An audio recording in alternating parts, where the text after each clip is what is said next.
Cartesians, blockchain community, good afternoon, Bogota, Colombia. I'm Bruno from Cartesi, and I'm hosting here one more event in the Cartesi Hacker Home. Well, Cartesi Hacker Home is kind of a home away from home.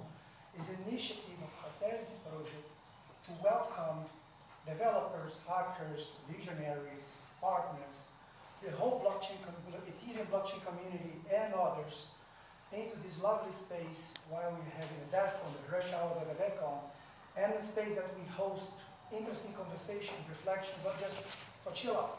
Right? So in this space, we have already very interesting events, such as an event with Herdal last week, female group of developers, and by the way, one of these female hackers, they won of our Cartesian prize on H8 Bogota. Congratulations for them. We had also a very insightful conversation on how to use Cartesi rollups with Python and machine learning and AI into the blockchain. And today I'm super happy to announce that we're going to talk about IoT. And I'm glad to invite our partners, IoTeX. Larry, please join us. Also for our square table, we are joining Carlo, our solution architect lead. And Milton, our head of product. Myself, I've been participating with this distinguished group on this lovely conversation about IoT, IoTeX, Cartesi, and what is happening here, right? Awesome. Larry, thank you for coming and joining this lovely conversation this afternoon. Can you start and tell a little bit more to the Cartesians and to the new community members about IoTeX? Absolutely. Those that have been in the IoTeX and Cartesi communities know that this isn't the first time that we've collaborated. We've been chatting probably for the past couple of years about just the future of what IoT data and off-chain computing can do. But now, flash forward to today, we're now in the future, and all of these things are becoming very, very possible. So, we're really excited to dive into this next phase of what, we're going to be doing together, and excited to share a little bit about what IoTeX is all about, right? So, IoTeX, we had this vision about connecting the real world to Web3. We got started back in 2017 and really built a unique platform that is focused on connecting real-world devices and the data and value that these devices produce to the blockchain, right? So IoTeX is the blockchain platform to power the Web3 machine economy. We've always believed that machines are going to be the largest users of blockchains in the future. It's kind of the combination of tamper-proof hardware and tamper-proof software in the form of smart contracts to enable tamper-proof applications. So IoTeX, the platform, we're really focused on connecting real-world devices and data to Web3 and enable users to own, control, and monetize their devices and the data that the devices produce. Right? But we have this concept at IoTeX called MachineFi, right? So what is MachineFi? I think some statistics to show the size of the Internet of Things is really important. Advances in robotics, artificial intelligence, 5G is ushering in a new age of intelligent machines. And these machines are going to represent a large portion of the future workforce. By 2030, there'll be 100 billion internet-connected machines in the world that are going to be generating $12.6 trillion in value, estimate by McKinsey. And these machines are also going to displace 30% of human jobs. So, this machine workforce is going to generate so much value and data. The natural question is, who's going to own this, right? If we don't do anything, the value and the data that the Internet of Things produces is going to fall into the hands of big tech. So this is where blockchain and Web3 comes into play to allow people to own their devices and the data and be part of this massive machine economy, right? We've already seen a lot of traditional sectors transformed by Web3. Starting with traditional finance in the DeFi space, but now we have art and collectibles turning into the NFT space. The gaming sector has turned into GameFi. The influencer and social media sector has turned into SocialFi. And we really do believe the next big wave for Web3 is going to be about bringing real-world data and real-world insights through these devices, so transforming the traditional Internet of Things into our vision for MachineFi.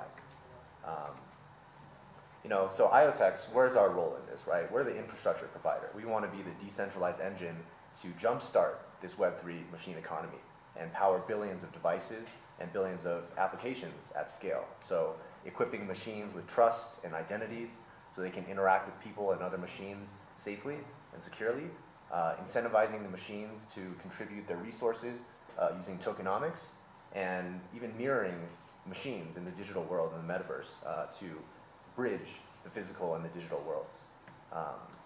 The platform itself, we got started back in 2017.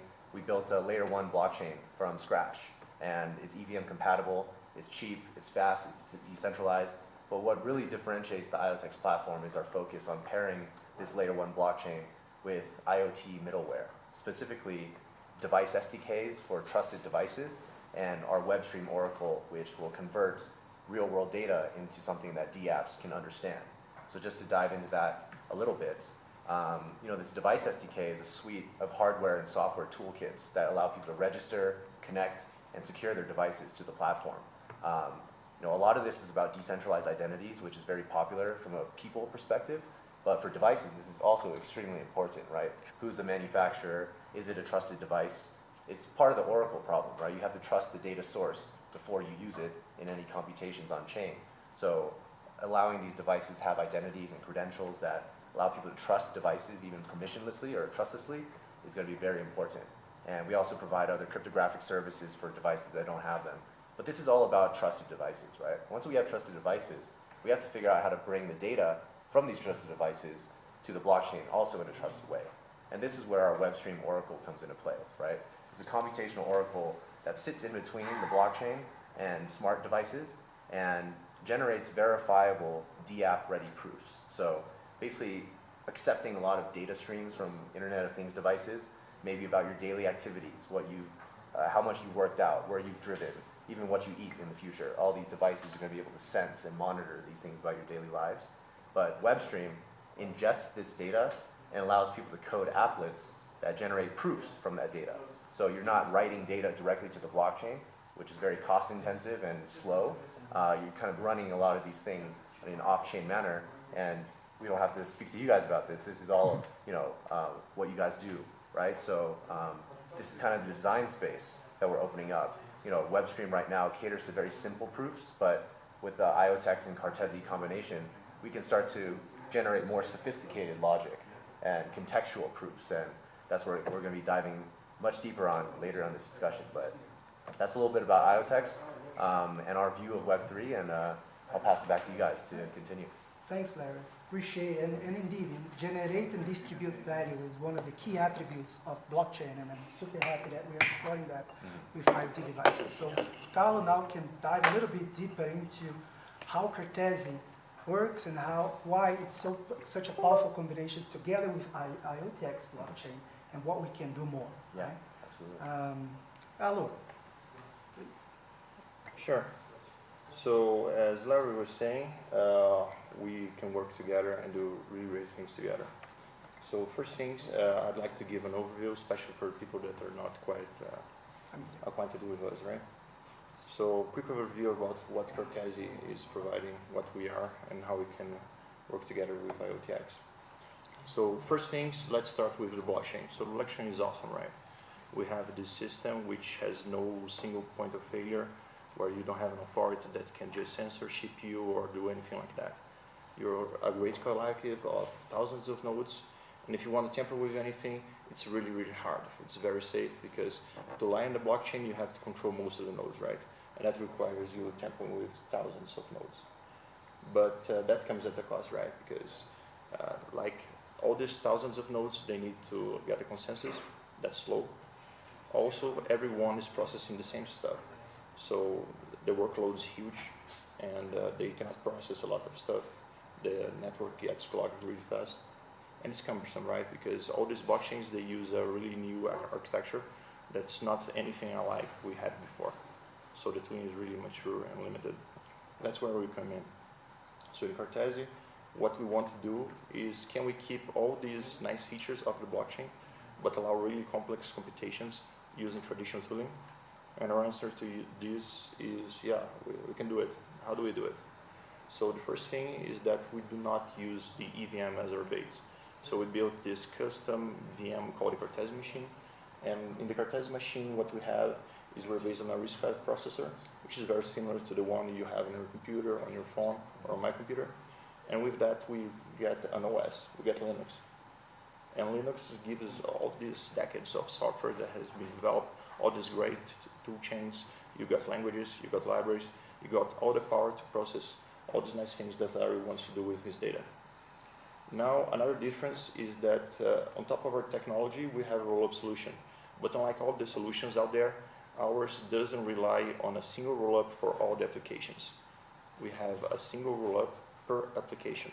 So all the power you have from the Cartesi machine, it's for your data. You won't be gentrified, right? And we have a really nice protocol that secures all this, that's based on the verification game. So just to give an overview of how things work when you develop Cartesi dApp, basically you have your front end in which you use the regular stacks you're used to, so you can use Vue, Angular, React, whatever framework you're used to, and you talk to the Cartesi rollup framework, which interacts with the blockchain for you. So you abstract from there.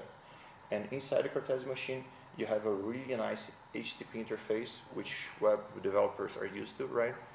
And these computation that happens inside the Cartesi machine has the same trustless guarantees that the blockchain does. And what about how do you write the code? So as I said, it's really simple. You can use everything that you're used to when you're developing Linux. I'm not going to deep dive into this code, but for anyone that's familiar with Python, this is just regular Python code interacting with a web interface. So it's really nice and it's easy to get started. Now let's talk a bit about how Cartesi and IoTeX get along together. So as I said, you have a lot of processing power in there. And that blockchain part in there, which is interacting with our framework, it just accepts anything you put in it. So when it comes to the physical world, we have the famous Oracle problem, right? So if I put a coordinate in there, the blockchain would just accept it. It has no way to challenge to know if it was tampered with or anything alike. So people that played Pokemon Go, for instance, they know very well this problem. So you have legitimate players walking around, getting the Pokemons the right way, and then you have other people in the computer that just spoof their GPS locations and teleport all through the globe in instants. And that's the problem we face on the blockchain. So if you take a look in here, you have the blockchain and you throw a coordinate or anything from the physical world, there's no way to tell if it's right or wrong. And that's where IoTeX comes in. So they have these amazing devices in which you have the signature whenever you provide some data, so you have the assurance that that data was not tampered with. Now I think we can deep dive into some use cases, right, Bruno? Yeah, we're going to talk much more about this combination and how this internet trust of things and together with the power of Cartesi can fuel the use case and pump up the verticals, right? But before we go in there, I'd like to share some news with the community, right? First news is that our testnet is around the corner. So we are also moving ahead with the integration with IoTeX blockchain, right, to make it all possible. Milton, could you explain to the community, to us, a little bit more what it means, this integration, right? What is behind the scenes? Sure. So as Bruno said, we are hitting testnet, and it's been a long ride, right, Larry? Last couple of years, and well, since 2017, we've been maturing the tech, right? So we now reach a point in which the API is mature, it's documented, and so we are moving forward. And as Carlo was explaining, our protocol has this consensus mechanism in which the computation can be verified by a simple instruction, by verification game, which runs on a smart contract on the blockchain, on the base layer blockchain. So to do that, we have a set of smart contracts which are making this thing work. And it's where the handling of disputes happen. So to port things to IoTeX, basically, we're going to get those smart contracts. We are already running on Gurley testnet, they're already running on other EVM-compatible networks. And we're going to put them on the IoTeX EVM-compatible network. Of course, there will be some testing there. We'll see that everything is working according to plan. And then we also need to bridge the CTSI, which is the token that powers the system. right? So once we do that, we'll be live there, and we can explore those use cases, right? Up and running. Yes. Super cool. Super exciting, yeah. Yeah, fantastic. And also we have already some community members, companies that are already developing some dApps that might use this powerful combination. Carlo, can you give us a little bit of light on those dApps that will potentially benefit from our partnership? Sure. So, for instance, we have a team from Poland, and they're developing this smart parking application. So the idea is basically whenever you park your car, it sends its coordinates to the blockchain, and based on that, you are metered, right? And once again, that's a problem because if you just spoof it, you're going to pay way less than you should, right? And using a Pebble device and IoTeX blockchain, we have the guarantee that nothing's being tampered with. So that's our first application that can really benefit from it. We got another really cool application which is based on buses. So every city in the world basically has bus lines which should have an itinerary that's strict, right? Both in the route and also in the timing. And in many places in the world, well, people cut some corners, right? So they don't go where they should to second guess. Other times they lie about not being late. And in other countries, there's also a problem in which the person that's looking and checking all this, they ask for bribes or something, right? So in this context, we have a really cool application that is crossing the data, both of the buses and of the beacons in the bus stops, to check for that and to issue fines. But once again, what are the guarantees? No one is going to tamper with the information. Yeah. So that's where the Pebble will come in and will grant next level of security on those measurements. Yeah. So you guarantee that the data that is feeding the system is reliable, is verifiable, the source is truth, and on top of that, you need a decent computation power and sophisticated logic to massage all this data and providing the results, rather than certifying that the supplier is doing the right thing or issuing a notice or whatever, right, is in the contract. Yeah, reliable data is the base, but you really need the power of the Cartesi machine Exactly. to then process it properly and do really interesting applications. And that's what we're going to dive in a few moments, is exactly in this use case. But before that, let's recap on the winners of our Ideathon that happened during the Paris Blockchain Week early this year. So those winners, they will be invited to join our hackathon once our integration is completed, right? So the first place was something that's super important, which is food sustainability and food security. It's a big issue that has been discussed in the supply chain on that. So having reliable data on your food supply chain, guarantee that the product is from the specific reason, or guarantee that this product is maintained in the rightful way, it's paramount for food security, right? Is where verifiable input data is important, and of course the massive computation power is also relevant to issue that kind of solution, right? So during this hackathon, or this Ideathon, during Paris Blockchain Week, right, we asked the global community across Cartesi and IoTeX and beyond to brainstorm use cases where, IoT data and computations could play a role in delivering incentives to people. And it was based on this device we have here. It's called Pebble Tracker. Pebble Tracker was a device we made with a large chip manufacturer named Nordic Semiconductor. And as we're saying, reliable data to feed reliable computations, to feed reliable proofs is kind of this design space that we're talking about. And what's really important for us at IoTeX is not working with any type of device with very low security, right? Because if you don't trust the device and the sensor readings from the device, then everything downstream is affected. So Pebble Tracker has tons of sensors on it. It has GPS, temperature, humidity, air quality, air pressure, motion, vibration, light. But what's even more important is it has a secure element on board. The same chip in your phone that does your Face ID and holds your passwords. And it's basically a trusted execution environment where everything within this secure chip is guaranteed to be non-tamperable, right? So using this as kind of the starting point for all the downstream activities, trusted data, feeding trusted computations, feeding trusted applications, that's really where the beauty of what we're talking about comes into play. So, for food and health sustainability, this one is all about, Pebble Tracker tracking the conditions under which this food is delivered through the supply chain, right? And another one, the second place winner, was around the early detection of natural disasters, right? So, Bruno, I'm not sure if you wanted to explain this one a little bit too. It's basically, of course, it's unfortunately with the global warming, it's those extreme weather conditions and disasters are getting more and more often happening across the globe.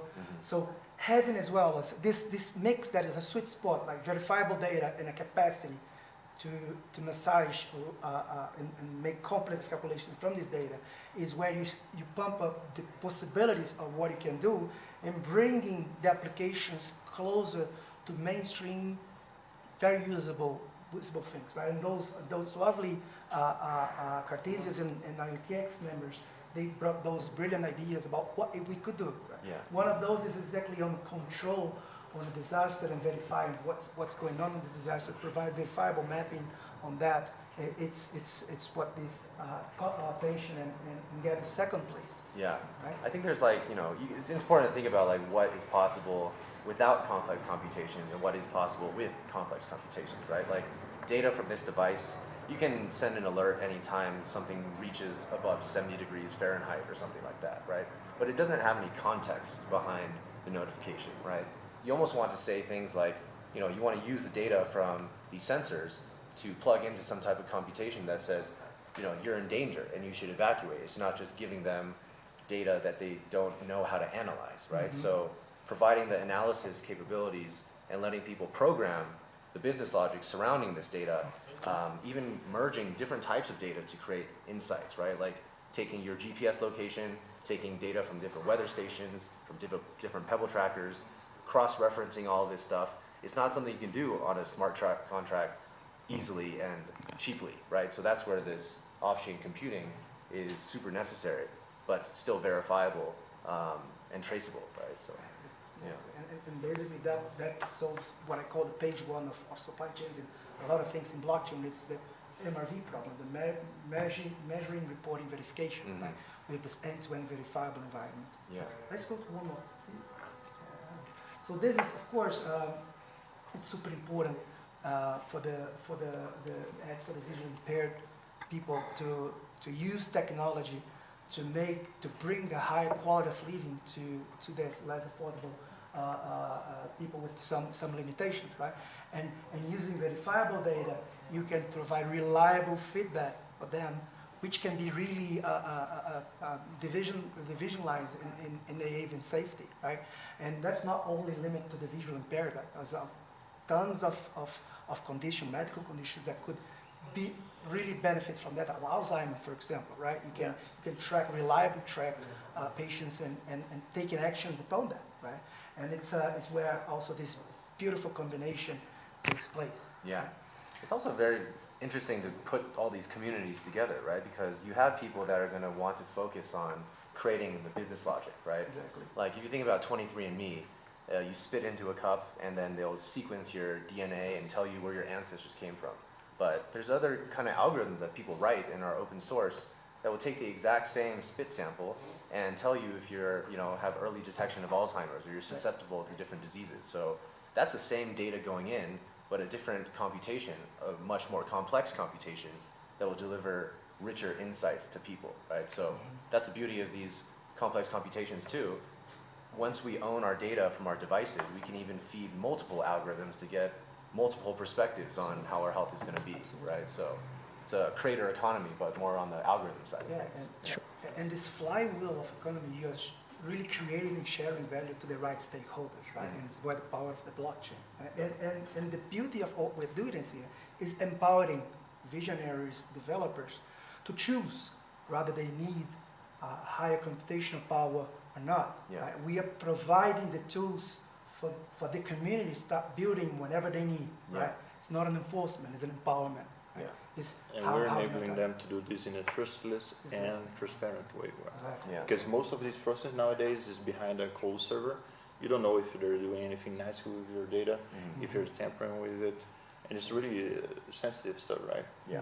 So being able to take this to the next level, to have this transparency of the blockchain, we still have the computational power that allows you to run these really complex models, use machine learning techniques and all this stuff that's traditionally done on Web 2, it's really powerful. Yeah. Without central authority that can take benefits and you have asymmetry of information, right? And misuse your information. Exactly. Yeah. Exactly. A lot of people are, always ask, what is the use case of Web3, the killer use case? I think what you guys said is the killer use case, right? It's kind of like comparing an on-prem database with a cloud database. You get the same result, but in a completely different fashion, right?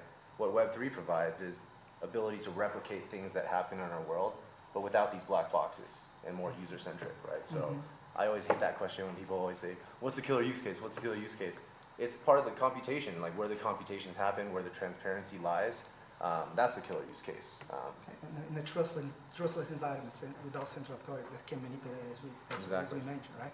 And I think talking about that should dive into digest a little bit more those verticals, the use case that we believe could really benefit from this higher power computation and the partnership.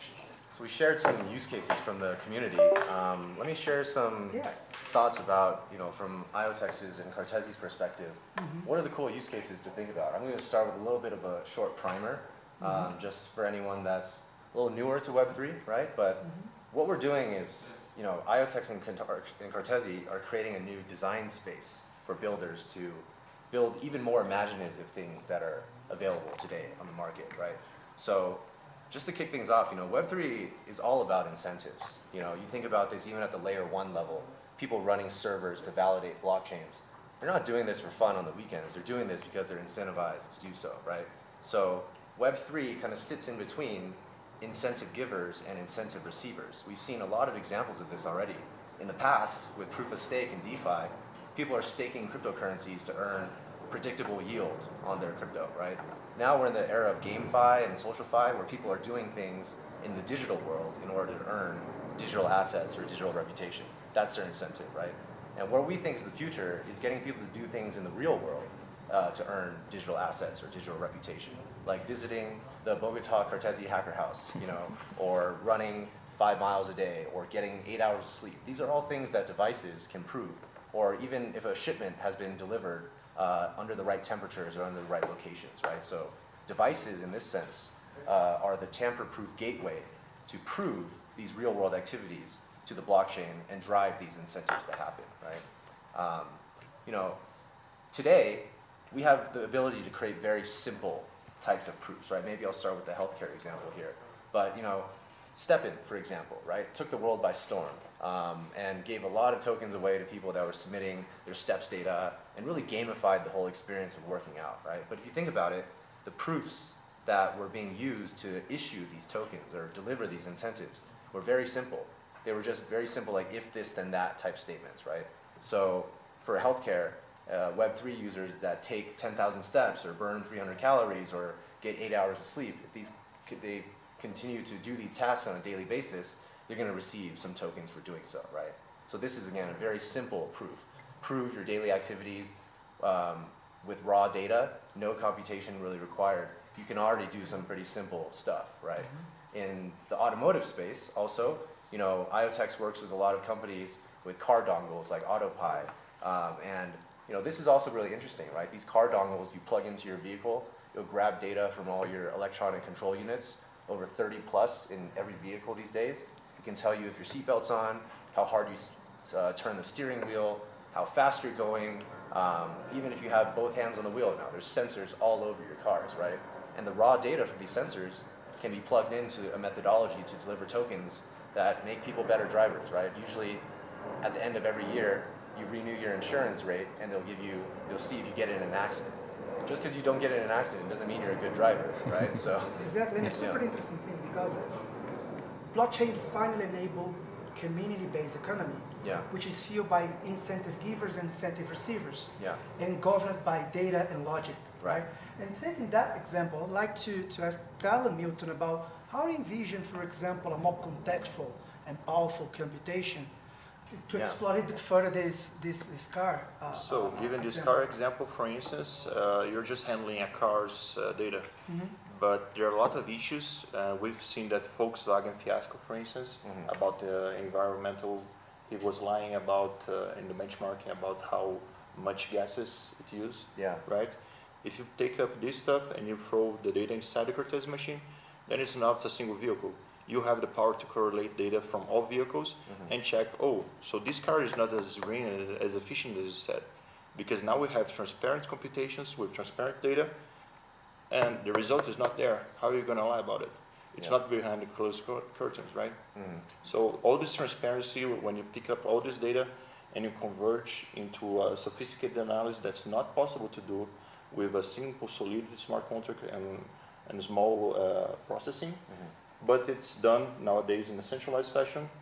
People tamper with it, and you don't know because you don't have the transparency about how it's being done, right? Yeah. Now, everything that Carlos is talking about, there's another factor that we haven't mentioned, is that not only the computational power is bigger, but also the data that you can handle is much larger. And you can actually you can create your Cartesi machine application with loads of historical data that you can correlate, contextual data, so you can have all the history,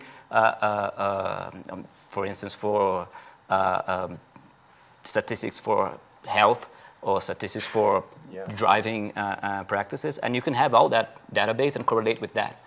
Yeah. So it's not only, and you need, of course, the computational power to go over all that, right? And this connect a wide range of community, this flying wheel of value, right? Because you connect end users, drivers, insurance companies, manufacturers, governmental regulators, right? To see if people are doing the right thing on the regulatory point of view. It's super interesting. Yeah. So just in the vehicle industry, there are lots of examples, right? So we had that airbag fiasco. The recalls. All those recalls. And if you have open data like this and the processing power to do things in a transparent, verifiable way, this kind of thing is going to get harder and harder to guess by. Yeah, exactly. Go So, ahead, Eric. you know, we're talking about these simple proofs, right? And I like the word we use, contextual, because that's really how I think about it as well. We're talking about the future is, you know, we're moving from simple proofs today to contextual proofs tomorrow, right? So this example is something that's also really interesting to think about, that lets you just generate, you know, more complex and sophisticated logic that you can tie incentives to, right? It's not if this single metric is above a threshold, you get an incentive. But let me give you an example of like a weather and farm insurance kind of contextual proof, right? So IoTeX, we're also doing some cool stuff with weather stations, and this grabs data on sunlight and wind and rain and, you know, sea level and all sorts of different types of data. That's environmental focus, right? And we want to use this stuff to, you know, allow people to have more flexibility in the way that they handle their insurance, right? So if you entered it into a peer-to-peer insurance contract that says if your farm experiences a top 5% hottest day in the past 10 years, then a farm insurance claim will be paid to you, right? You see this all the time with flight insurance and even with health insurance, right? But farm insurance is super important, especially in areas that are experiencing global warming or drought and things like this, right? So this is different than a simple proof because you need two pieces of data here. You need the real-time snapshot of what the temperature is on your farm. That's going to come directly from a weather station on the farm itself. But you also need the historical benchmark, right? The blockchain doesn't know what the top 5% hottest days on record for your area are, but AccuWeather or weather.com or some other trusted data source in the real world will have that information, right? So what we're doing in this Cartesi environment, this off-chain computing environment, is combining these two data sets together and maybe even multiple health data or weather data sets together, cross-referencing the real-time data with the historical data to generate this insight about, okay, the farm actually did experience a top 5% hottest day on record so that the insurance claim can be paid. And not only correlating, is how you correlate it with complex logic, right? Yeah. You can sophisticate your math, you can sophisticate your analysis to a point that is super hard, almost impossible to do on the current technology available on blockchain. Yeah. And as Carlo was mentioning when he was presenting Cartesi, you can not only have computational power, but you can actually use lots of libraries, lots of knowledge that has been built for the last decade, and you can reuse that. Right. Social scalability, right? Because you get all these things that has been battle tested, implemented, you can just reuse them. If you have an algorithm that's already there, but running in a centralized fashion, you can just get, as Carlo was showing, you can get the same code, the core of that code, and you can use it with the same machine learning really libraries. complex models that were already implemented and they were matured over decades, so they are bug-free. and instead of redoing it from scratch and going through the Super, same, super risky, Yeah. right? Yeah. super risky because if you have a bug in there, you can lose a lot of money, and you can also lead to really wrong data that will guide the public governments and other stuff. Yeah, Misguide results, right? Yeah. yeah. So it's not only the remaking it, but also having something that's reliable. Yeah. We have more. There's one more example, just like to give a different flavor, right? Not everyone owns a farm and thinks about farm insurance, but everyone's tracking their fitness and health Yeah. with different types of wearables these days, right? Even if you don't have a wearable, your phone's tracking your number of steps and your heart rate and things like that. So once we get control of this information, you know, a more contextual style proof is not just if you walk 10,000 steps, you get a token, but comparing your performance to others is a computation that needs to cross-reference a lot of data, right? So if you are in the top 10% of healthiness, maybe there's a proprietary methodology to measure healthiness amongst females aged 30 to 35, then you receive an extra reward on top of the rewards you're already getting for taking your 10,000 steps, right? So for this one, you're gonna get your real-time user-owned data from wearables, but you also need to cross-reference that with health data benchmarks, right? And this is still kind of like a basic contextual proof. Once we start to think about, you know, if you walk within 5 meters of McDonald's, then you get a McDonald's NFT, right? Really interesting use case, but the blockchain doesn't have a Google Maps that it can reference. So performing these computations off-chain in these verifiable environments is going to just open up this design space to a lot of different stuff, even plugging in AI predictions and forecasts into Exactly. all of this stuff. We're going to Yeah, get into yeah. some crazy stuff. And when you start mixing later on with more data availability capacity, right? Images and image processing, we can even, as we handled recently a workshop as Python here with one of our community members about using a library called OpenCV, which is a super sophisticated library to image processing. Right? Yeah. And now with Cartesi technology, it's possible to load this imaging processing library, which is used basically 95% of devices in the world Yeah. for image processing, to start doing decentralized image processing for taking further decision-making process. Yeah. Right? Yeah, in It's this really case, taking advantage of devices that you already have, right? That have cameras, that have images, that have this trust built in, right? Yeah, So you can process that. There's a project working in the IoTeX ecosystem called Illumicate, and they're actually trying to build like an outdoor data event capture network using both IP cameras and also LiDAR gateways, right? But there's also basic and complex versions of this, right? Because the IP camera can count the number of people that walk by, or the number of bicycles that cycle by, or the number of cars that drive by. But what if you wanted to know what kind of car, or what kind of people, or what kind of bikes? Then you're starting to run more complex object detection and facial recognition technologies, and then you want to layer on some privacy preserving, like ZK stuff on top of that, then it can get more and more complex to the point where it's not feasible to run this stuff on layer 1, right? Even layer 2 or layer 3 or Yeah, and all given, the layers given on an top. example, you always have those applications that compound on data, right? Yeah. So you've seen that car, you know that model. But what about how green is the city? So if you have a lot of processing power, you can just combine the amount of credits that your car use, that the other car use. You just consolidate all this data, and then some city saying that's greener than it was before. It's no longer something behind paid walls in which you don't have access to data. It's just something that's public, it's verifiable, and you can trust in it. Yeah.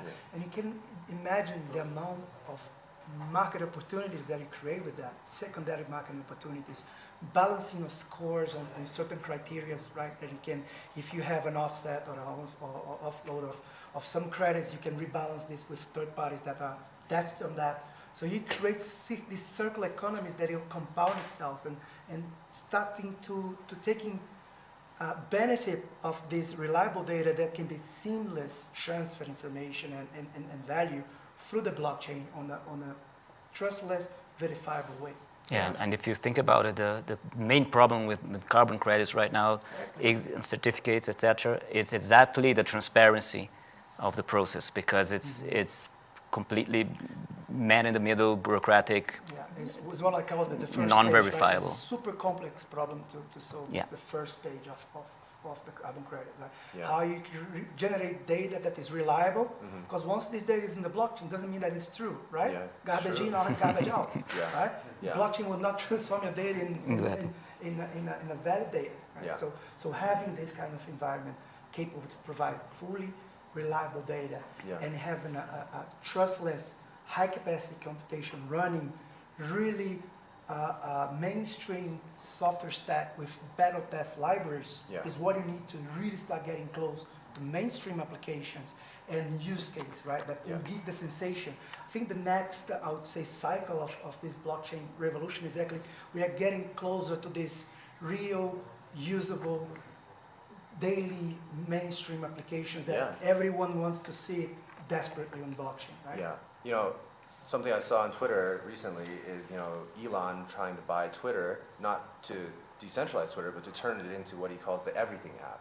And I think that's such an interesting concept, not necessarily like Elon owning the everything app, but an everything app that can put together different pieces of your life and create context around the different parts of your life, right? And I think that's what's interesting about what's happening on IoTeX right now is we have a lot of builders building in different verticals, but there's a lot of overlap between what these verticals are going to be about, right?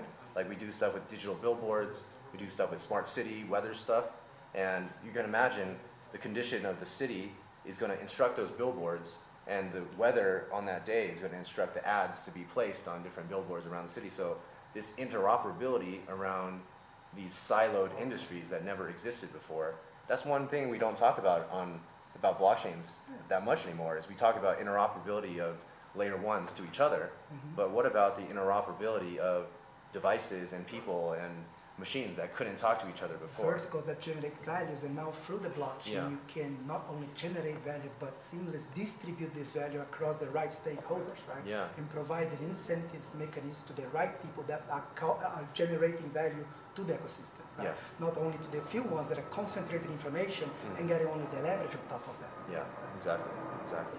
Super nice. I think it's an amazing future ahead.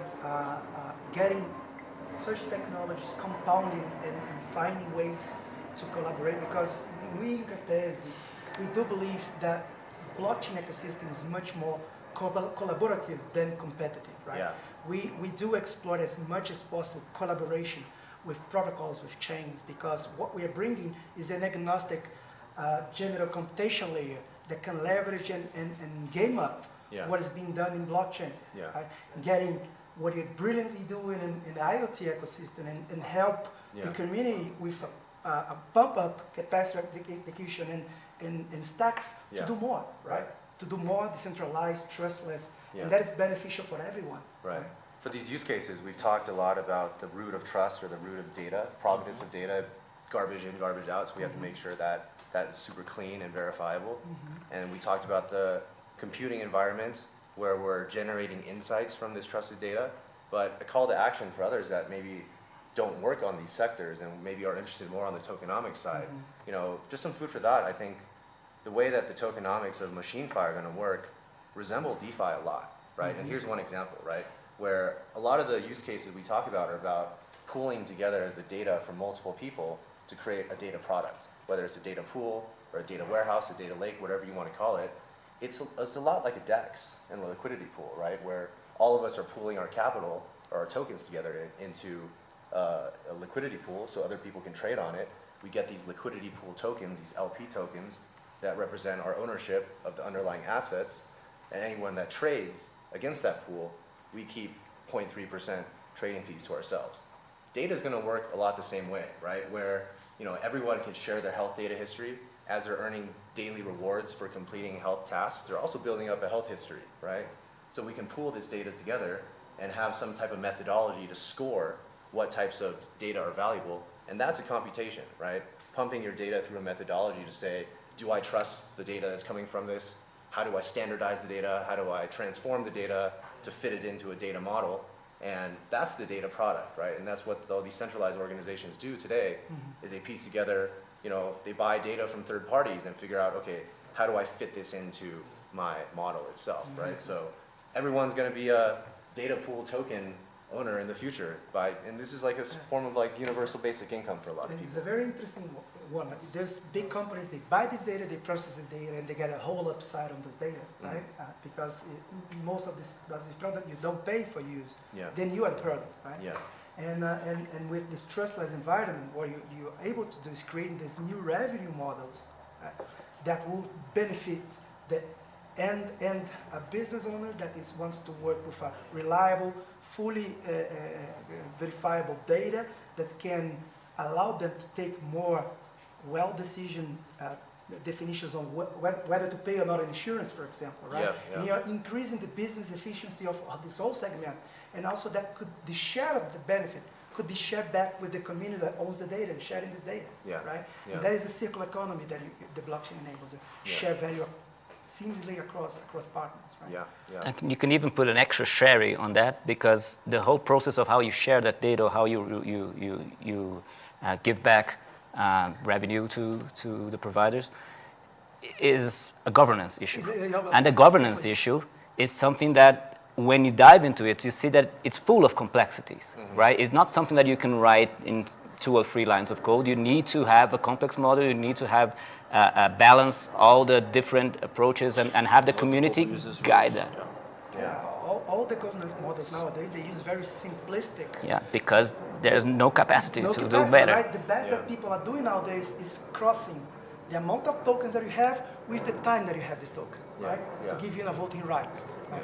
This is still super simplistic, what is possible to be It done doesn't with more. represent the Exactly. systems that we Exactly. use in the It's industry much more today, the complex. You can traditional build one. much Yeah. more governance model that will plug in on this very rich ecosystem and dynamically rule those ecosystems through Yeah. the decision of the community. Yeah.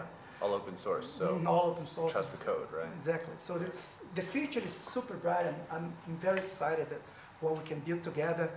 I think it's exciting times, right? Yeah. Really exciting times. Yeah. To say the least, yeah, for sure. So I think we Covered a lot of ground. cover, right? Quite a rich conversation, yeah. Yeah. So, but maybe I don't know if we have some questions on community, because earlier we have some issues on the link. But if Yeah. we have questions from the community, we'll love to hear and get some of those questions sorted out here.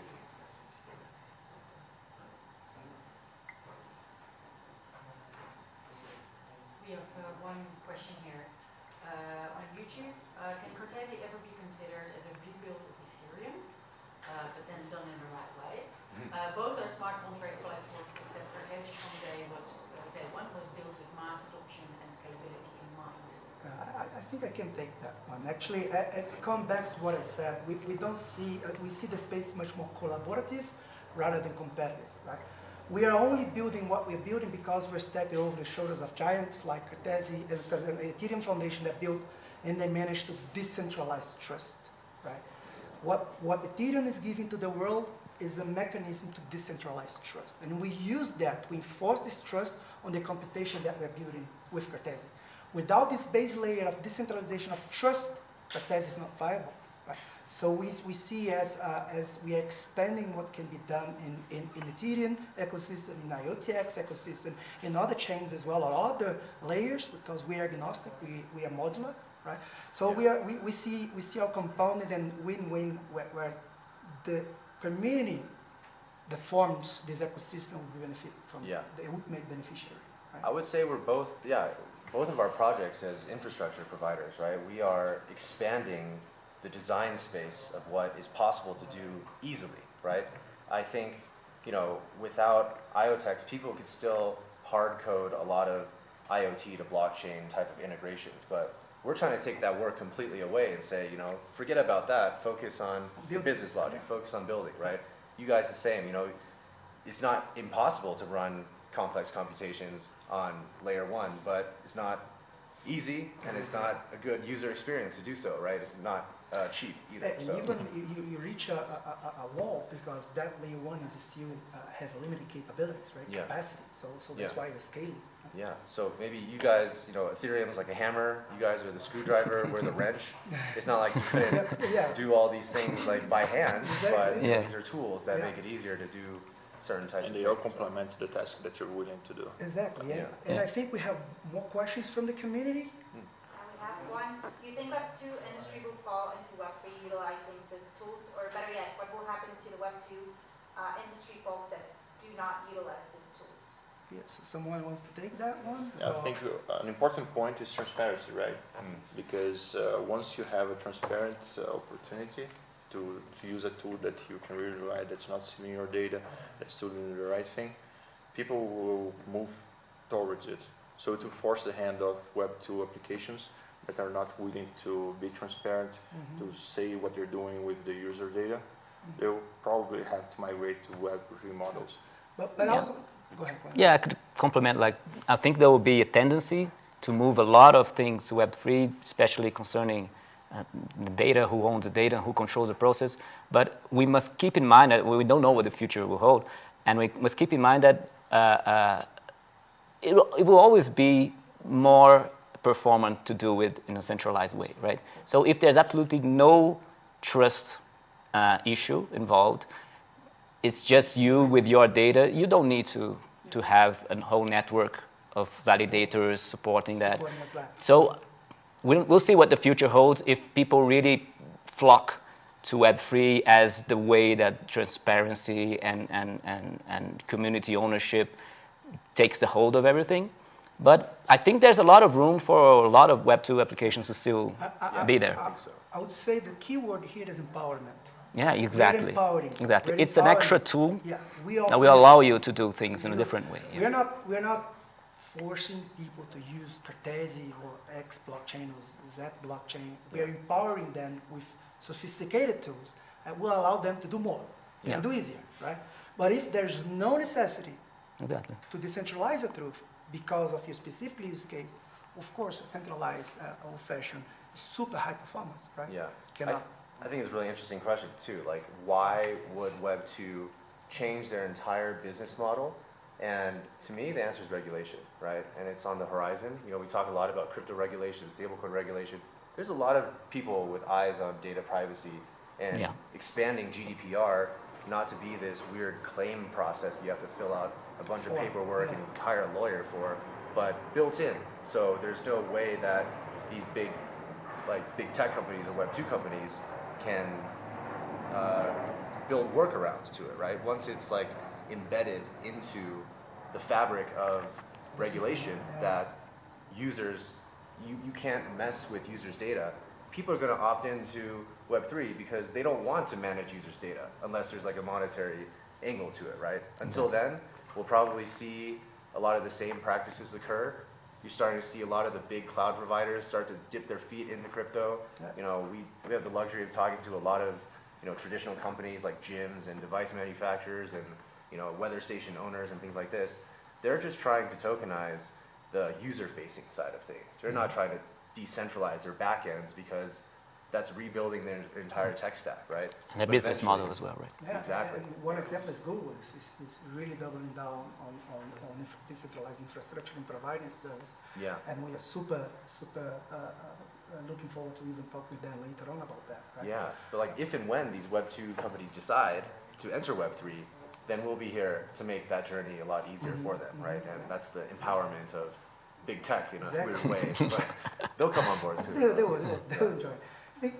Do we have more questions from the community? Yeah, we do. That's cool. I'm not sure if my microphone is working, but hola. Hola. Digital world versus real world. Which one do you guys think will accrue the most value in the coming century? In other words, will the metaverse flip our physical reality? Oh, that's a philosophical one, right? That's an interesting. Does anyone know the GDP of Earth? I'm pretty sure it's in the hundreds of trillions of dollars, right? Yeah. I don't know. Yeah, ballpark? It's like a consulting case question or something. But I don't know. Yeah. Well, I think I will go to the direction of I will observe, right? Because metaverse is incredible, right? Most of the people are using metaverse as a buzzword, has very limited understanding what truly metaverse is, right? In the sense of community enabler, right? And an economy enabler and different stakeholders enablers through a technology, right? Rather using virtual context or not, right? So assuming that how that will be correlated with the real world. There are real use case on you tokenize assets, right? And even provide them a much better access to marketers. Look at, for example, real estate. Right? Super complicated.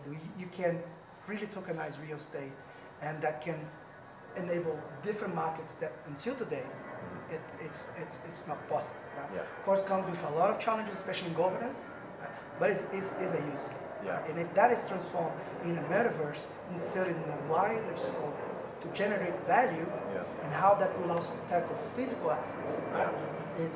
In art, I see some applications, right? Yeah. You can connect virtual with reality. You want part of the art. You can even take this art with you, claim through tokens. Yeah. But also this token give you experiences around this ecosystem. It's all about community. This is Web3. So I see those metaverses. They plan to augment your experience around things, including physical things. Yeah, I see it kind of like a Venn diagram, right? If you have the physical world and the digital world, I think the overlap is going to be the biggest, value creator out of them all, right? Yeah, I was going to say that the line is kind of will be blurred, right? Yeah. Between what is physical and what is it, because they will be mingled. Yeah, one if we with assume that to another. be true, it's kind of like your physical and your digital identities are different, then this is where kind of like this concept of Metcalfe's law applies, right? The more nodes in a network, whether they're physical nodes or digital nodes, the lines you can draw in between grow exponentially. So the more, it's kind of like capturing the network effects of actors. Both of us can be physical and digital actors at the same time. Wow, we're talking about some crazy stuff. Yeah. And you can put persons and machines in the middle, right? Look at the traditional industry of sports, like soccer, basketball, everything, they move billions of dollars. And a couple of years back, there was no esports. And nowadays we have championships with esports players that are as well paid as real sports stars. Yeah. So this is all expanding industries that are entering the metaverse. 15 years ago, Yeah. there were no. That's And why they are even- There were no GDP from that, and nowadays we have really large industries that are moving a lot of money. Yeah. No one knows what's gonna appear in the future. That's very true. We also didn't have robot dogs 15 years ago, which are going to replace a lot of human labor, but make available more creative jobs or algorithm writing jobs like. Free up people to do what we can do with that machines can, right? Yeah, and exactly. we're an interesting balance. I think we have more questions for you. The Camille? final one. The final ones, okay, cool. Why are cooperations in Web3 such as the one between IoTeX and Cartesi important? Should people continue to do them? I guess so. As we mentioned previously, we're all different tools, right? Yeah. And in the end, to achieve whatever we want, we need to combine those. Yeah. Yeah, it's empowerment, right? For Yeah. sure. This is not the first time we've talked. I think the first time we had a conversation must have been 2 years ago, Yeah, right? really, yeah. And what's interesting is we weren't talking about things that were much different than we are right now. I think we've learned both independently a lot about what we're building, but this is becoming real. Yeah. And Yeah. that's the most exciting part, Yeah. right? Like, It's converging, right? it's converging for sure. And I think that's the strength of these collaborations. Like, if you think about the ICO era or even the bull market era, people are partnering for the sake of partnering, just for marketing, right? But this has never been the case with IoTeX and Cartesi. We're all builders here, and we're just focused on providing this design space for other people to really expand what's possible. We're So, trying to contribute with this mosaic, which will be the real Web3, right? With the Yeah. whole ecosystem, with different requisites, different capabilities, Yeah. right? We're Empowering creating people to different do Lego different things. pieces to Exactly. enable different stuff. Exactly. modularity, Exactly. composability, all Yeah. these things are starting to Yeah. be more than just buzzwords, right? They're becoming more real. They become real. Yes, Yeah. they become real. And I'm super excited to see these early builders that are doing already magic with limited tools, Yeah, what they will be up to, right? that's a great point. When we Yeah. provide them a better environment. Yeah. And that's what excites me the most. Yeah. Right? I think we can close our session. Larry, can't thank you that much to come to our home today. Yeah, Thank you very much to be here. It's always a pleasure to be talking about IoTeX, and especially for you. yeah, Good to be here with you, Carlo. Thank you very much to bring all your architecture knowledge about how to use Cartesi, right? And Milton with deep knowledge on our product. and myself, well, I'm just connecting those dots and trying to make sense in all of you guys are doing. Yeah. So super, super thanks for all, and thanks you community, Cartesians, IoTeX members, blockchains, visionaries. Thank you very much to be here with us. Wish you all the best and enjoy Devcon. Thank you. Thank you, guys. Thank you. Thank you. Oh, yeah. Amazing. Thank you so much.